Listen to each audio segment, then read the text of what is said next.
Hello and welcome to the current affair series of Gurukul इस online platform के ऊपर थोड़ा बहुत स्वागत है।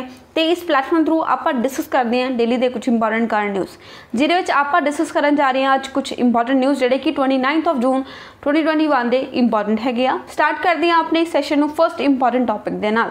फर्स्ट अपने को टॉपिक है फादर ऑफ इंडियन स्टैटिस्ट, जिमें कि अपने को अलग अलग फील्ड के एक्सपर्ट परसन होंगे ने। फादर ऑफ इंडिया भी कहा जाता है, जिमें है ने अपने महात्मा गांधी राष्ट्रपिता। Then father of Indian constitution कहते हैं बी आर अंबेडकर जी नूं। फादर ऑफ ग्रीन रेवोल्यूशन हो गया MS स्वामीनाथन। इस तरह अलग अलग परसन आपकी फील्ड जो भी होंगे ने फेमस, उन्होंने उस चीज़ का फादर कहा जाता, पितामा कहा जाता। उस तरह ही जी स्टैटिस्टिक्स आ, जिमें मतलब कोई भी डेटा प्रजेंट होंदा है, अलग अलग तरह के डेटास कलैक्ट होंगे ने, उन्होंने रिगार्डिंग जोड़े परसन है जोड़े पितामा मने जाते हैं, वो कौन है ने। 4 ऑप्शन अपने को गिवन है। सब तो पहला है मेघनंद साहा, सत्येंद्र नाथ बोस, प्रशांत चंद्रा महानलोबिस या फिर प्रफुल्ल चंद्रा रे। तो जोड़े परसन है इंडियन स्टैटिक्स के फादर वो है ने PC Mahalanobis, Prasanta Chandra Mahalanobis. Option C is the right answer. Professor Prasanta Chandra Mahalanobis जोड़े आ वो फादर ऑफ इंडियन स्टैटिक्स के नाम ना जाने जाते हैं। उन्होंने बर्थ होया सी 29 जून 1893, मतलब 29 जून उन्होंनी बर्थ एनिवर्सरी होंगी है। तो उस दिन के लिए ही आप एक इंपॉर्टेंट डे भी ऑब्जर्व करते हैं, नैशनल स्टैटिस्टिक्स डे। तो उन्होंने 29 जून के नाल बर्थडे आ, दैट्स वाई उन्होंने क्वेश्चन डिस्कस हो रहा। So he was an Indian statistician and scientist भी है सी, स्टैटिक्स के फील्ड भी काफ़ी अच्छे रहे ने वो परसन। एंड वो पायलट है सी anthropometry studies and pilot service. He serve as a member of planning commission. अपने इंडिया एक बहुत अच्छी डिवेलपमेंट हुई सी 1951। प्लानिंग कमीशन एस्टैबलिश किया गया जिसका मेन काम होंदा सी प्लान्स नूं बनाना, मतलब जोड़े 5 साल योजनावां होंदियां सी, 5 ईयर प्लान्स होंदे सी, वो बनाए जाते सी बाय प्लानिंग कमीशन। जिवें पहला अपना प्लान बनया 1951 तो लैके 55 तक रहा, क्योंकि हरेक 5 ईयर प्लान की टर्म जी 5 साल तक की होंदी सी। सैकेंड 5 ईयर प्लान जो अपना रहा 56 तो लैके 61। तो ये जो टाइम पीरियड सी वो टाइम पीरियड महानलोबिस का टाइम पीरियड सी। PC महानलोबिस इसे टाइम से रहे ने। तो सैकेंड जो अपना 5 ईयर प्लान आ वो किहड़े मॉडल के बेसिस सीगा, वो हैगा सी नेहरू महानलोबिस मॉडल। मतलब जोड़े अपने प्राइम मिनिस्टर है सी नेहरू जी प्लस महानलोबिस दोनों ने मिलकर एक मॉडल तैयार किया सी, इनपुट आउटपुट मॉडल। तो 2 सेक्टर मॉडल सीगा। इसे मॉडल के बेसिस से अपने जोड़े सैकेंड 5 ईयर प्लान बनया जोड़ा कि 1956 तो चल आ रहा। सो ये जो प्लान है ने उन्होंने फील्ड भी काफ़ी इंपॉर्टेंट रोल रहा है उन्होंने। तो आपको इकोनॉमी के एक क्वेश्चन पूछा जा सकता कि जो सैकेंड 5 ईयर प्लान आ वो किहड़े मॉडल के बेसिस है वो है सी नेहरू महानलोबिस मॉडल। जिमें कि फर्स्ट जो मॉडल है वो हरू डोमर मॉडल सीगा। उस तरह हरेक कोई भी 5 ईयर प्लान होंगे अलग अलग मॉडल्स होंगे सी। सो PC जो महानलोबिस ने वो रिलेटेड है ने सैकेंड 5 ईयर प्लान के। 29 जून बर्थ होया, अज उन्होंने मतलब 29 जून बर्थ एनिवर्सरी आ, इसलिए आप सारी डिस्कशन कर रहे हैं। नैक्सट इन्हों के रिगार्डिंग एक होर क्वेश्चन है, government of India declared the observation of national statistics day on the birth anniversary of which person. वैसे आप ऑलरेडी देख चुके हैं कि PC महानलोबिस जी की बर्थ एनिवर्सरी होंगी है, उस दिन ही अपनी जी गवर्नमेंट आ अपनी सरकार है उसने डिक्लेयर करता सी कि इसनों आप राष्ट्रीय स्टैटिक्स डे के तौर पर ऑब्जर्व करांगे। सो अपना राइट आंसर हो गया ऑप्शन D। तो आपको सबनों पता लग गया कि PC महानलोबिस की बर्थ एनिवर्सरी है, दैट्स वाई आप नेशनल स्टैटिक्स डे ऑब्जर्व कर रहे हैं। Next which union ministry implements the national नशा मुक्त भारत अभियान। तो केड़ी मिनिस्ट्री इंप्लीमेंट कर रही है नशा मुक्त भारत अभियान, क्योंकि रिसेंटली ही आप ड्रग अब्यूज़ के रिगार्डिंग डे ऑब्जर्व कराया सी। उस डे ते पता लगा कि बहुत ज़्यादा जी कंजम्पशन है नशा की वो इनक्रीज हो चुकी है। स्पैसीफिकली जो कैनबिस होंगे क्या मतलब जी भंग होंगी है वह काफ़ी कंजम्पशन इनक्रीज हो चुकी है। अलग अलग तरह के ड्रग्स होंगे ने मेडिसिन होंगे ने उन्होंने भी एज अ ड्रग यूज़ किया जा रहा, मिसयूज किया जा रहा। तो सब कुछ दिन देखते हुए अपनी जी पर्टिकुलर एक मिनिस्ट्री है लोगों की भलाई वास्ते उन्होंने शुरू किया है नशा मुक्त भारत अभियान को इंप्लीमेंट करना। तो केड़ी मिनिस्ट्री काम कर रही है? Option A ministry of health and family welfare, या फिर social justice and empowerment, agriculture and farmer welfare, या फिर ministry of law and justice. तो बेसिकली आपको 2 मिनिस्ट्रीज कन्फ्यूजन हो सकती है, health and family welfare because नशा जोड़ा है वो हेल्थ पर इंपैक्ट करता है, या फिर सैकेंड होएगी सोशल जस्टिस एंड इंपावरमेंट। तो नेशनल नशा मुक्त भारत अभियान जोड़ा है उसमें इंप्लीमेंट करने वाली जी मिनिस्ट्री है वो है ministry of social justice and empowerment. Option B is the right answer. तो ministry of social justice and empowerment इसनों इंप्लीमेंट कर रही है नशा मुक्त भारत अभियान नूं। एंड जी मिनिस्ट्री है उसने रिसेंटली वैबसाइट भी लॉन्च की है नशा मुक्त भारत अभियान के नाम से। एंड ये जी नोडल एजेंसी है अगर ड्रग्स के डिमांड रिड्यूस करना अपने इंडिया में, क्योंकि ड्रग्स की demand day by day increase हो रही है, जिमें जिमें पॉपूलेशन इंक्रीज़ हो रही है, अनएम्पलॉयमेंट हो रही है, लोग जोड़े गलत रावां ते जा रहे हैं, तो नशा जी कंजम्पशन आ ह्यूज लैवल पर वधी हुई है। उस चीज़ को रिड्यूस करने लिए एक इंपॉर्टेंट नोडल एजेंसी है, एपेक्स एजेंसी है, ministry of social justice and empowerment. Because इस मिनिस्ट्री का काम होंगे सोसाइटी के वैलफेयर वास्ते काम करना, सोसाइटी दे विच अगर कोई गलत चीज़ हो रही है उसको ठीक करने की कोशिश करना, तो ministry of social justice and empowerment याद रखना वो इसको इंप्लीमेंट कर रही है नशा मुक्त भारत अभियान को। Next, in light of the upcoming Olympics, a quiz is being organized by which of the following in collaboration with the MyGov platform.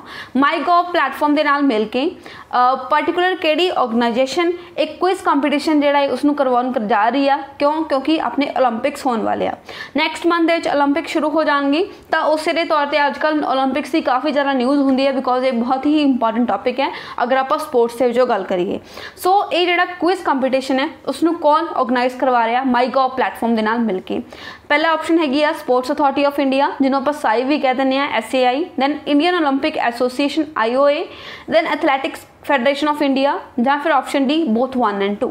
तो जोड़ा ये क्विज कंपीटिशन है उसनू ऑर्गेनाइज करने का काम कर रही है SAI plus Indian Olympic Association with the help of MyGov platform. So अपना ऑप्शन डी राइट आंसर होएगा, because sports authority of India and Indian Olympic Association दोनों ही मिलकर काम कर रहे हैं अगर आप इस क्विज कंपीटिशन की गल करिए।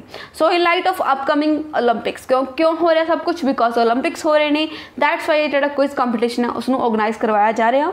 एंड जो क्विज कंपीटिशन है और जो पार्टिसिपेंट्स है उन्होंने 10 क्वेश्चन दिए जाएंगे, 120 सैकेंड्स के उन्होंने इन 10 क्वेश्चन का आंसर देना होएगा।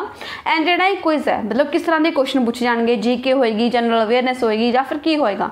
तो इस बेसिकली ओलंपिक्स के एथलीट्स की ही नॉलेज होएगी, मतलब जिमें ये पूछा जा सकता हुण तक जो ओलंपिक्स होया कदों शुरू होए, या फिर किहड़े साल कित्थे होया, रिसेंटली कित्थे हो रहा, या फिर नैक्सट ईयर कित्थे होना। तो इस तरह के क्वेश्चन बन सकते हैं, जो भी प्लेयर्स ये लिंक्ड है, एथलीट्स है उन्होंने लिंक्ड क्वेश्चन हो सकते हैं। एंड जो क्विज कंपीटिशन है ओपन रहेगा टिल द 22 जुलाई, बिकॉज 23 जुलाई तो आपने जो ओलंपिक्स आ वो शुरू होने जा रहे हैं, तो 22 जुलाई तक ये क्विज कंपीटिशन ओपन रहेगा।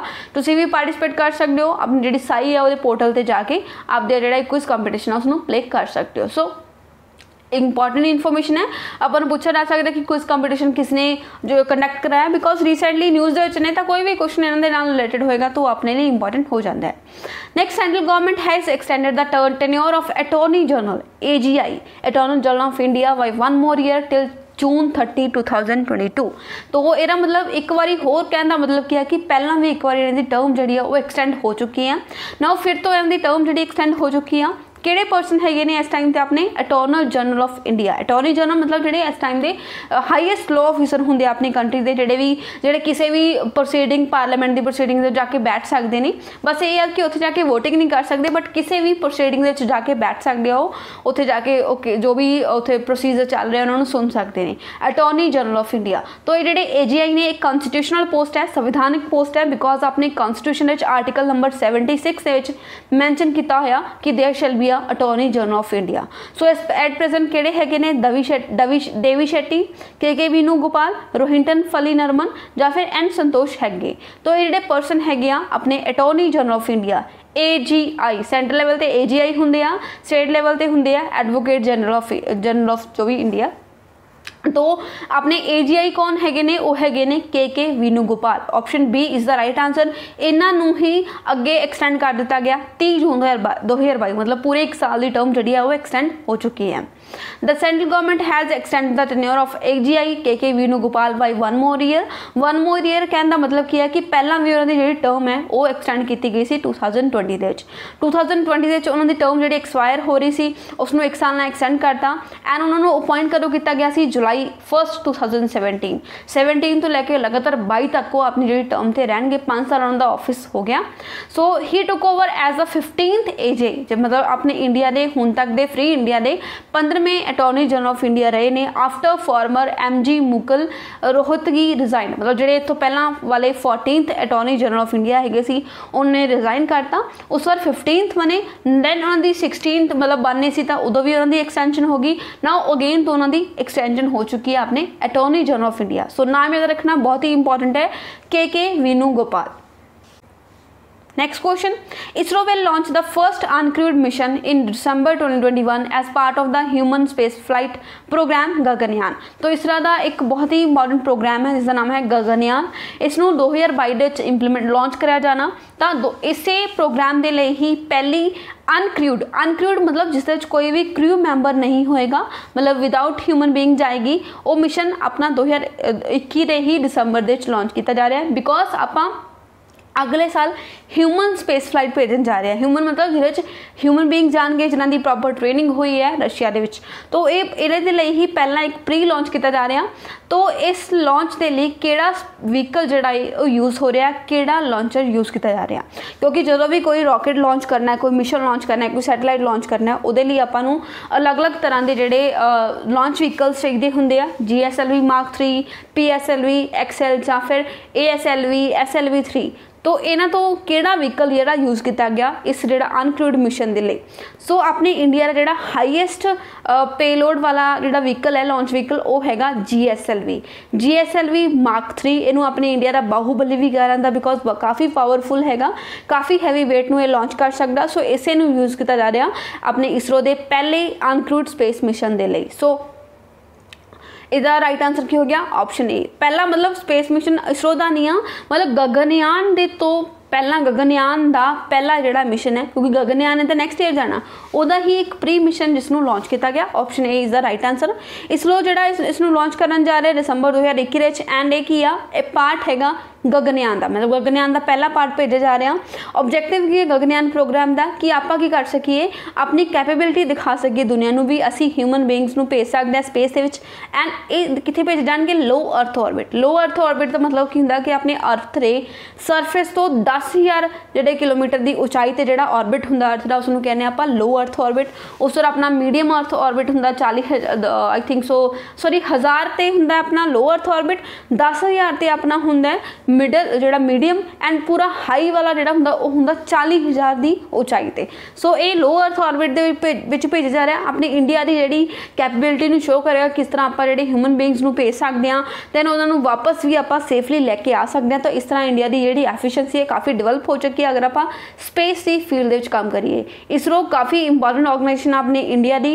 K7SA जिहड़े हैड हैगे ने इस टाइम पर अगर आप इसरो की गल करिए। इसरो जिहड़ी अपनी इंडिया की होगी Indian space research organisation, then USA की नासा है, उस पर कैनेडा की हैगी CSA कैनेडियन स्पेस ऑर्गेनाइजेशन होगी। उस तो बाद अपने कोल हैगी यूरोपियन स्पेस एजेंसी है, जापान की JAXA है, चाइना की अपने कोल चाइना की भी स्पेस एजेंसी जिहड़ी चाइना प्लस कुछ एडमिनिस्ट्रेशन के नाम से हैगी इन्हां दी, मतलब CSA होगी कैनेडा की, इन्होंने हैगी हाँ sorry China national space administration, China की हैगी CNSA। तो इस तरह अलग अलग जिहड़ियां कंट्रीज़ दियां स्पेस एजेंसीज काम करती हैं, जिवें रशिया की हैगी रॉसकॉस्मॉस।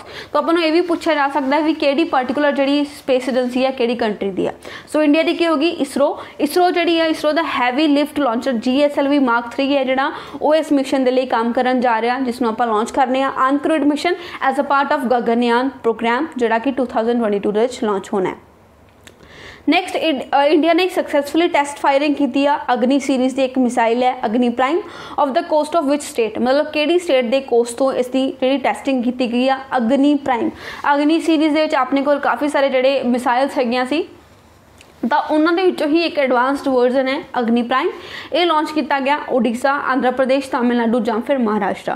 तो अगर कोई भी मिशन लॉन्च किया जा रहा तो बेसिकली 2 स्टेट्स के जोड़े कोस्ट होंगे ने, एक तो होंदा आंध्र प्रदेश, एक होंदा ओडिशा। तो ओडिशा का जोड़ा ऑफ कोस्ट है बेसिकली आई थिंक सो ये डॉक्टर BR अंबेडकर जी के नाम से एक आइलैंड है व्हीलर आइलैंड, उस जगह तो इसनों लॉन्च किया जा रहा। Option A is the right answer.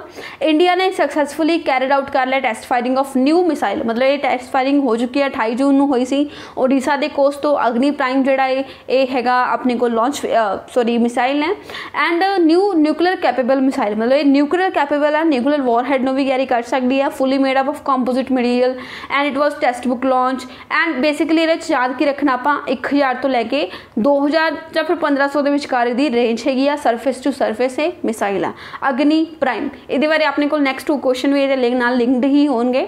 सब तो पहले आप ओडिशा की इन्फॉर्मेशन देख लें। CM हैगे ने नवीन पटनायक, गवर्नर है Ganeshi Lal, number of district total 30 ने। पंजाब के नाल कंपेयर करो तो पंजाब के किन्ने ने 23। 23rd जी अपनी रिसेंटली ही ऐड हुई है वो कि मलेरकोटला। उस बार लोक सभा सीटां उड़ीसा किन्नियां 21, अपने पंजाब किन्नियां ने 13। राज्य सभा ने किन्नियां ने उड़ीसा 10, अपने पंजाब किन्नियां ने 7। तो इस तरह ही आपने रट जाएंगे अगर आप कंपैरिजन करके देखांगे। उड़ीसा जिहड़े अपने टर्टल्स होंदे आ ऑल रिडले टर्टल्स उन्होंने लिए काफ़ी फेमस आ। उड़ीसा की कहर मथा नाम की जी उन्होंने पर्टिकुलर जगह है, उत्थे ये टर्टल्स है काफ़ी गिनती आते अपने हैचलिंग्स के लिए। उत्थे एक ऋषिकुल्या लेक भी है। तो इस तरह की कुछ इन्फॉर्मेशन है ने जिहड़ियां आपां नूं पता होनी चाहिए उड़ीसा के बारे। चिल्का लेक वो भी उड़ीसा ही आ। दैन भीतरकनिका जिहड़ा नैशनल पार्क है वो भी उड़ीसा है। ये कुछ इन्फॉर्मेशन होगी उड़ीसा की। Next, which of the following statements are correct about integrated guided missile development programme. तो अपने को एक प्रोग्राम है integrated guided missile development programme IGMDP। तो इस रिगार्डिंग केड़ी स्टेटमेंट करेक्ट आ। 2 स्टेटमेंट्स गिवन ने। पहले स्टेटमेंट कह रहा है कि जी पर्टिकुलर सिस्टम है प्रोग्राम है उसनों लॉन्च शुरू किया गया सी डॉक्टर APJ अब्दुल कलाम द्वारा 1995 ताकि इंडिया नूं सैल्फ सफिशिएंसी अटेन करवाई जा सके। अगर आप मिसाइल टैक्नोलॉजी की फील्ड की गल करिए, मतलब मिसाइल टैक्नोलॉजी की फील्ड अगर आप इंडिया नूं सैल्फ सफिशिएंट बनाना उस परपज़ के लिए ही जिहड़ा IGMDP प्रोग्राम है उसनों शुरू किया गया सी by doctor APJ Abdul Kalam. Second कहते इंडिया ने इसनों कंप्लीट कर लिया, कंप्लीट करेगा 2025 तक with the development of advance version of Agni 5 missile. मतलब जिहड़ा अग्नि 5 मिसाइल एडवांस्ड वर्जन जो बन जाएगा 2025 तक तो उदों ही जो मिशन है वो कंप्लीट होएगा। केड़ी स्टेटमेंट करेक्ट आ पोरस ने। सो अगर आप देखिए दोनों ही स्टेटमेंट्स इनकरेक्ट ने। क्यों इनकरेक्ट ने वो आप आने वाली स्लाइड के देखने जा रहे हैं। सो जिहड़ा ये प्रोग्राम है उसनों शुरू किया था डॉक्टर APJ अब्दुल कलाम ने सी किस लिए सी self sufficiency in missile technology. But इसमें जो गवर्नमेंट का अप्रूवल मिला सी 1983 ना कि 1995। तो 1983 ਦੇ ही इसमें मिल चुका सी अप्रूवल एंड ये कंप्लीट हो चुका मार्च 2012 ना कि 2025। 2025 कंप्लीट नहीं होना, ये ऑलरेडी 2012 कंप्लीट हो चुका। 5 मिसाइल है ने इसनिया PATNA जी आप देखा वो ये बनाई हुई किहड़ियां ने। सब तो पहला पृथ्वी जी है short range surface to surface ballistic missile आ, मतलब सरफेस तो सरफेस से ही जाएगी, सरफेस टू एयर ते नहीं जाएगी। दैन अग्नि आ, अग्नि बैलिस्टिक मिसाइल डिफरेंट रेंजेस दी जिवें अग्नि 1 अग्नि 2 अग्नि 3 अग्नि 4 अग्नि 5। तो अलग अलग जड़ियाँ मिसाइल्स बनिया अग्नि सीरीज दियाँ। Then Trishul short range low level surface to air missile सी, मतलब उपर वाले जड़ियाँ सरफेस टू सरफेस आ। नाउ जी त्रिशूल बनी सी वो बनी सी surface to air missile. Then उस बाद नाग बनी वो हैगी 3rd generation anti tank missile. उस बाद अपने को Akash medium range surface to air missile. तो ये जड़ियाँ 5 मिसाइल बनिया पृथ्वी अग्नि 5 होर बनिया। दैन त्रिशूल नाग एंड आकाश ये 5 बनिया सी अपने इस मिशन के अंडर जोड़ा कि हैगा IGMDP integrated guided missile development programme जिसने शुरू किसने किया डॉक्टर APJ अब्दुल कलाम ने। Next question, which of the following statements are incorrect about the Agni prime missile. Agni P मतलब अग्नि प्राइम मिसाइल जिहदी आपां देखिया सी हुणे ही 2 जून नूं टेस्टिंग हुई आ उड़ीसा तो इस दे लई किहड़े स्टेटमेंट्स करेक्ट ने। ये क्वेश्चन काफ़ी इंपॉर्टेंट है डिफेंस की फील्ड तो दैन अपनी जी साइंस एंड टैक दे भी ये क्वेश्चन बन सकता है बिकॉज इदां दे क्वेश्चन रैंडमली पेपर दे पूछे जाते हैं कि पर्टिकुलर मिसाइल लॉन्च की हुई है, इसकी जी रेंज कितनी आ, तो किस तरह की मिसाइल है वो सब कुछ अपन क्वेश्चन ईजिली बन सकते हैं। तो 3 स्टेटमेंट्स आर गिवन। केडी स्टेटमेंट करेक्ट आप और उसने सब तो पहला कह रहा है कि जी अग्नि प्राइम है it is developed by DRDO as an advanced version of Agni 5 missile. कहते अग्नि 5 मिसाइल का जोड़ा एडवांस्ड वर्जन है बनाया गया।